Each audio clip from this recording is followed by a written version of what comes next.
이태원 클럽발 코로나19 확진에 이어 지역 곳곳에서 소규모 집단 감염이 이어지고 있습니다. 주민들은 지역사회 확산을 걱정합니다. 안 나왔어요. 무섭더라고요. 불안한 마음이 들지요, 다. 나 한 일주일 안 왔나 본데? 지난주에 나왔다가 안 나왔어요. 이른바 아파트 경비원 갑질 사건이 국민들의 공분을 사고 있는 가운데 양천구가 아파트 단지 22곳과 상생 협약을 맺고 눈길을 끌고 있습니다. 우선 법적이나 제도적으로 부족한 부분이 있다면 그분들을 보호할 수 있는 장치가 마련돼야 된다고 생각을 해서 서울시 자영업자 생존자금 접수가 시작됐습니다. 연 매출 2억 원 미만 소상공인은 140만 원의 현금을 지원받게 됩니다.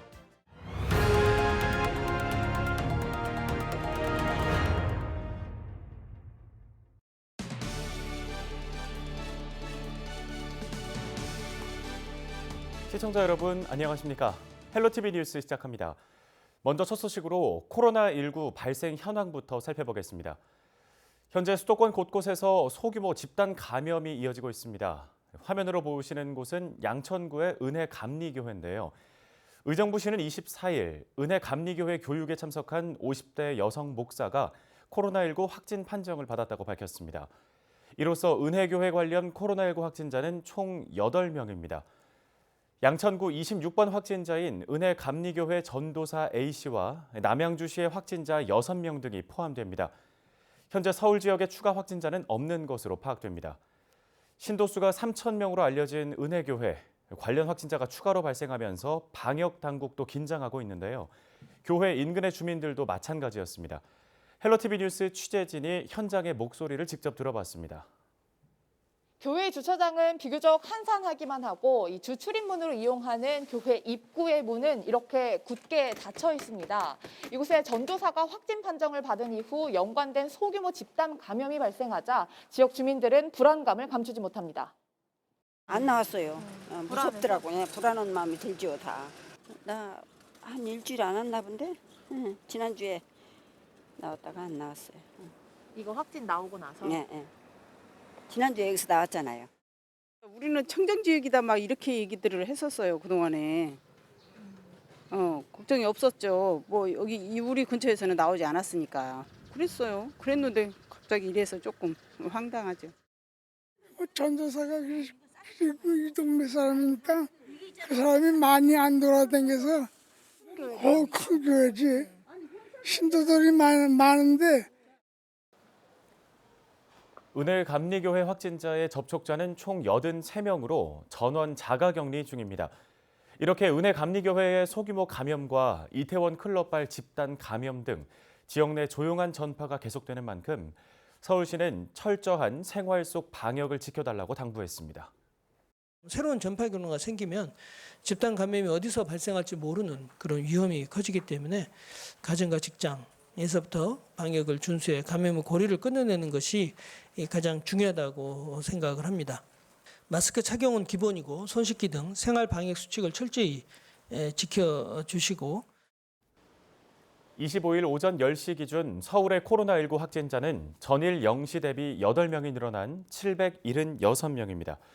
양천구에서는 26명이, 은평구에서는 30명이 코로나19 확진 판정을 받았습니다. 서울시가 자영업자와 소상공인에게 지원하는 생존자금 신청이 25일부터 시작됐습니다. 생존자금은 코로나19로 경제적 타격을 받은 영세 자영업자와 소상공인에게 시가 월 70만 원씩 2개월간 현금으로 지원하는 건데요. 접수는 다음 달 30일까지고 서울시 자영업자 생존자금 홈페이지에서 PC와 휴대전화로 신청할 수 있습니다. 평일에는 공적 마스크와 동일한 오부제로 신청할 수 있으며 주말엔 출생연도에 상관없이 모두 신청 가능합니다. 방문 접수도 가능한데요. 다음 달 15일부터 30일까지 자치구내 우리은행이나 자치구의 지정 장소로 방문하면 됩니다.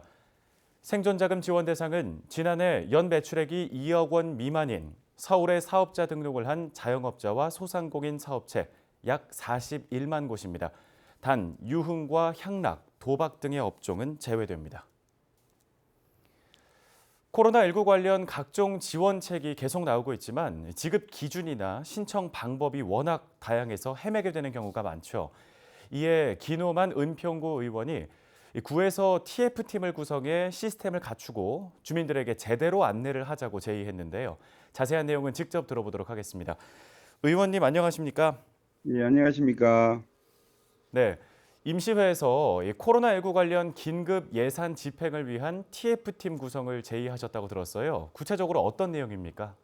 코로나19로 관련해 정부나 서울시 지자체의 각종 재난 지원책이나 지원금 등 지급되는데도 실제 우리 주민들께서는 어떻게 신청이 하는지, 어떤 분들께서 지원이 되는지 모르시는 분이 많이 계시더라고요. 예. 특히 우리 그 소상공인이나 자영업자, 취약계층의 지원 대책은 어떠한 기준으로 되는지, 또는 서울시와 지자체의 긴급 지원금 어떤 사람이 해당이 되는지, 이런 모든 것을 매뉴얼로 만들어서 우리 주민들께 편익을 위해 관계부처 연계하여 TF팀을 구성하라고 집행부에 촉구를 했습니다. 네. 특히 우리 주민들께서는 같은 계층인데, 같은 업체인데 누구는 혜택을 받고 누구는 받지 못하는 것 아니냐고 말씀들을 하셔요. 이런 말씀을 들을 때 긴급 지원금이 사각지대가 생기지 않도록 관계 공무원에게 심의를 기여달라고 말했습니다. 네, 지금 이 TF팀 구성을 제의한 이후로 시간이 조금 지났는데 현재의 진행 상황은 어떤가요? 예, 제가 5분 발언 후 바로 TF팀을 구성했다고 보고를 받았습니다. 현재 우리 은평구 TF팀 구성은 사업별로 크게 세 분류로 구성을 했다고 그래요. 첫 번째는 정부 재난 긴급 지원 추진반, 두 번째는 서울시 재난 긴급 생활비 지원 전담 추진반, 다음에는 세 번째로는 서울시 자영업자 생존 지원금 추진반을 나눌 수가 있는데요. 이렇게 세 팀으로 구성이 되었다고 그래요. 그런데 재난 긴급 지원 추진반은 자치안전과 주관으로 17명의 공무원 지원을 받아서 6월 말까지 정부 재난기금 신청을 효율적으로 받을 예정이라고 합니다. 또한 서울시 재난긴급 생활비 지원 추진반은 복지정책과 주관으로 공무원 24명의 지원을 받아 5월 말까지 서울시 재난긴급 생활비 신청에 관한 업무를 할 예정이라고 했고요.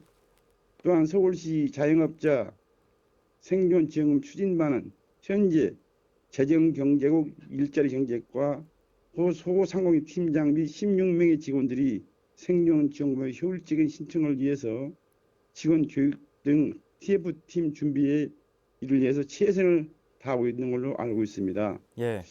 예, 또한 재난지원금 홍보에도 우리 최선을 다하고 있다고 하는데요. 예, 각종 지원금의 세부 내용 및 신청 자격 등은 SMS나 구청 홈페이지를 통해서 확인할 수 있다고 합니다. 예를 들어 특히 연세가 많으신 우리 어르신께서는 SMS나 구청 홈페이지 온라인 접수가 어려우시면은 구청으로 방문하시면 바로 접수된다고 그런 말씀을 하고 계십니다. 네, 한편 최근에 이태원 등을 중심으로 한 지역사회 감염이 재확산되는 분위기잖아요. 주민분들도 많이 불안해하실 것 같은데 한 말씀 해주시죠. 안타깝게도 이태원 등지에서 확진자가 발생하여 안타까운 마음을 금할 길이 없습니다. 저희 은평구에도 코로나19로 인하여 1차 추경이 580억 원, 이번에 또 2차 추경을 550억 원을 반영할 예정입니다. 예, 특히 많은 돈은 아니지만은 우리 의원님들과 직원들 국외 연수비도 전액 반납해서 취약계층 등의 지원금을 써달라고 제안한 바가 있습니다. 예, 주민 여러분, 정부나 지자체에서도 여러 가지 민생경제 지원책이나 지원금 등을 시행하고 있으니 힘내시기 바랍니다. 경제도 곧 회생될 것이고 코로나19도 곧 종식될 것입니다. 은평구민 여러분 힘내십시오. 감사합니다. 네, 응원의 말씀 고맙습니다. 지원금과 관련해서 헷갈리는 부분이나 문의사항이 있으신 분들은 구청의 전담 추진반을 찾아가 도움을 얻으시면 좋을 것 같습니다. 지금까지 기노만 의원이었습니다. 다음 소식입니다. 이른바 아파트 경비원 갑질 사건이 사회적으로 공분을 사고 있죠. 경비원들의 갑질 피해 사례나 안타까운 비극이 되풀이되고 있는 상황인데요. 주민과 경비 근로자가 상생할 수 있는 이 주거 문화 조성은 어려운 걸까요? 이런 가운데 양천구가 경비 근로자와의 상생 협약에 나서서 눈길을 끌고 있습니다. 어떤 내용인지 양천구청 주택과 이지현 주무관 연결해서 들어보겠습니다. 주무관님 안녕하십니까? 예, 안녕하세요. 네, 경비 근로자 상생 협약 구체적으로 어떤 내용인가요? 네, 저희 양천구는 2018년부터 상생협약을 추진하고 있는데 최근 경비원분이 극단적 선택으로 많은 분들이 안타까워하셨는데요. 사실 경비 근로자에 대한 폭행이나 부당 지시 등의 갑질 논란은 예전부터 주기적으로 사회적 이슈가 되어 왔어요. 예. 또한 아파트가 최근에 무인 경비 시스템 도입 등으로 경비 근로자들이 좀 고용 불안이 깊어지고 있었기 때문에 저희가 상생협약을 추진하게 되었습니다. 상생협약은 공동주택 입주민과 근로자 간 그리고 또 입주민과 입주민 간에 서로 함께 배려하고 존중하는 상생의 공동체 주거 문화를 조성하자는 약속인데 구청과 공동주택이 상호 협력을 하게 됩니다. 그래서 저희는 관내 300세대 이상 아파트를 대상으로 추진하고 있고 올해도 22개 단지와 협약을 체결해서 총 현재까지 45개 단지와 협약을 체결하였습니다. 네, 그러면 이 최근 논란의 중심에 있는 이 입주민 갑질이나 횡포 등을 포함해서 경비 근로자들의 근무 여건을 개선하자 이런 내용이 협약에 포함이 되어 있는 건가요? 예, 상생협약에 따라서 아파트는 배려와 소통으로 경비 근로자의 고용을 유지하고 또 신뢰와 인권 존중, 건강한 노사관계가 이루어지도록 노력을 하게 되고요. 예. 또 근로여건 개선을 위해서 시설 보수에 실질적인 노력을 하게 되어 있습니다. 또한 저희 양천구 역시 공동주택 근로자의 근로여건 개선을 위해서 경비실 에어컨 설치 등의 시설 보수에 적극 지원을 하도록 되어 있어요. 예. 그리고 협약 체결에 그치지 않고 상생협약단지에서 제대로 이 경비원의 고용을 지속적으로 유지하고 있는지 또 부당한 지시는 없는지 주기적으로 모니터링을 하고 있습니다. 네, 조금 전에 언급하셨던 이 경비실 에어컨 설치 지원 사업 얘기를 좀 해보겠습니다. 2년 전쯤에 서울시가 아파트 경비실에 에어컨 설치 현황을 조사했을 때 양천구에 있는 아파트 경비실의 에어컨 설치율이 서울시의 평균보다 낮았던 걸로 기억을 하고 있는데요. 에어컨 설치는 지자체에서 지원을 하는 건지 또 그리고 지원 사업 이후에 관내 아파트 경비실 에어컨의 설치 현황은 어떤지 궁금합니다. 예, 저희 양천구는 상생협약과 더불어 3년째 공동주택 경비실 에어컨 설치 사업을 구 주요 정책 사업으로 추진 중인데요. 아파트 입주자 대표 회의의 의결과 입주민의 의견 수렴이 전제되어야 지원 신청을 할 수 있어요. 예. 그렇기 때문에 주민 여러분들의 동의와 협조가 가장 중요하고요. 그리고 구청에서는 이렇게 신청이 들어오면 총 설치 비용의 최대 50%에서 80%를 지원을 해드리고 있습니다. 그래서 3년간 저희 양천구는 34개 단지에 에어컨을 343대를 지원했고 또 3개 단지에 경비원과 미화원의 휴게실 보수를 지원을 했습니다. 그 결과 관내 아파트 경비실 에어컨 설치율이 기존 전수조사 때보다 30% 가까이 상승해서 한 75% 정도고요. 많은 단지가 현재는 경비실에 에어컨을 설치했기 때문에 최근에는 그 경비원과 미화원의 휴게실 에어컨 설치랑 또 휴게실의 시설 보수 지원을 중점적으로 홍보를 해서 예. 근로자들이 좀 더 쾌적한 환경에서 휴식을 취할 수 있도록 힘쓰고 있습니다. 네, 그러면 이 에어컨 보수나 휴게실 보수와 같은 이런 부분들 말고도 경비 근로자와 입주민들이 상생할 수 있는 문화를 만들기 위해서 어떤 노력들이 더 필요할까요? 예.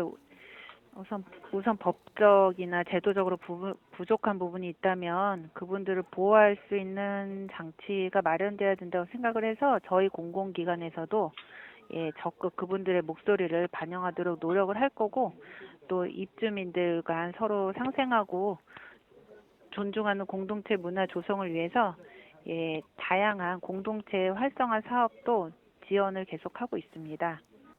네, 잘 들었습니다. 요즘엔 많은 분들이 공동주택에서 생활하고 있는 상황에서 이 경비 근로자와 입주민들이 상생하면서 살아갈 수 있는 주거 문화, 그리고 성숙한 공동체 의식이 필요해 보입니다. 오늘 도움 말씀 감사합니다. 예, 감사합니다.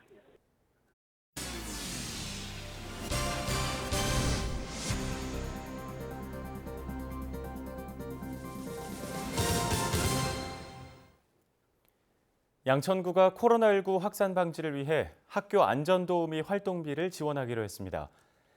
안전도우미는 등교나 일과 중에 학생들의 체온을 측정하는 등 코로나19 관련 안전관리를 전담합니다. 양천구는 안전도우미 활동비로 초등학교 30곳에 최대 120만 원씩 지원합니다. 은평구가 총 552억 원 규모의 제2회 추가경정 예산안을 편성해 구의회에 제출했습니다. 구는 이번 추경안에 코로나19로 침체된 지역경제 활성화와 지역 일자리 확대 등을 위해 총 267억 원을 반영했습니다. 구는 또 영유아 보육료와 장애인 무료 셔틀버스 교체 등 사회복지 분야에 약 114억 원을, 하반기 구정 주요 현안 사업 추진을 위해 약 60억 원을 반영했는데요. 은평구 의회는 26일부터 열리는 제274회 제1차 정례회에서 예산결산 특별위원회를 구성하고 추경안을 심사할 예정입니다. 은평구가 주민총회를 온라인으로 개최하기로 했습니다. 주민총회는 참여 예산과 협치 정책 과제를 선정하기 위한 것으로 은평구가 매년 개최해 왔는데요. 구는 코로나19 전염을 예방하기 위해 올해 온라인 주민총회를 연다고 밝혔습니다.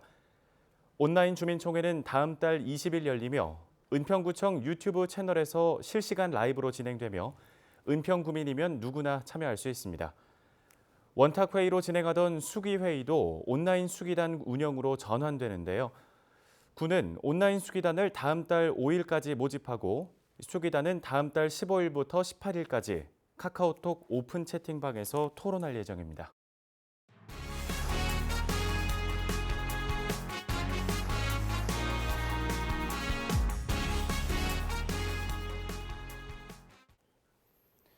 양천구 목삼동 도시재생 추진 지역이 생활 밀착형 스마트 기술 지원 사업 대상지로 선정됐습니다. 양천구는 국토교통부가 주관한 도시재생 스마트 기술 지원 사업 공모에 선정돼 사업비 12억 5천만 원을 확보했다고 밝혔습니다. 선정된 사업은 깨비시장 스마트 안심 보행 서비스, 무인 스마트 도서관, 집수리 원스톱 플랫폼 구축 등입니다. 사업 추진 기간은 다음 달부터 1년입니다. 은평구는 화재에 취약한 일부 건축물의 공사비를 지원하기로 했습니다. 대상은 불에 잘 붙는 외장재를 사용하고 스프링클러가 설치돼 있지 않은 3층 이상의 건축물인데요. 구는 건축물의 가연성 외장재 교체와 스프링클러 설치, 1층 필로티 천장 보강 등을 위해 최대 2,600만 원의 공사 비용을 지원합니다.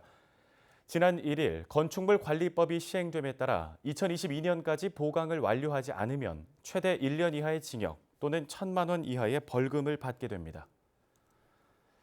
신월 5동 방아다리 장난감 도서관이 문을 열었습니다. 방아다리 장난감 도서관은 미취학 아동들이 이용할 수 있는 놀이시설인데요. 도서관에서는 부모와 아이가 함께 놀이를 즐길 수 있고 장난감도 빌릴 수 있습니다. 서울에 살고 미취학 아동 자녀를 둔 가정이라면 연회비 10,000원을 납부하고 도서관을 이용할 수 있습니다. 양천구는 코로나19로 인해 하루 2차례 오전 10시부터 12시와 오후 2시부터 4시 사이에만 도서관을 제한적으로 운영합니다. 은평구가 공무원 간 모든 금전 거래를 사전에 차단합니다. 은평구는 공무원 행동 강령에 공무원 간 금전 거래 행위 제한 조항을 신설한다고 밝혔습니다. 신설하는 조항은 공무원 간 금전 거래나 보증 행위를 제한하는 내용인데요. 은평구는 공무원의 부조리 발생 가능성을 사전에 차단하기 위한 것이라고 설명했습니다.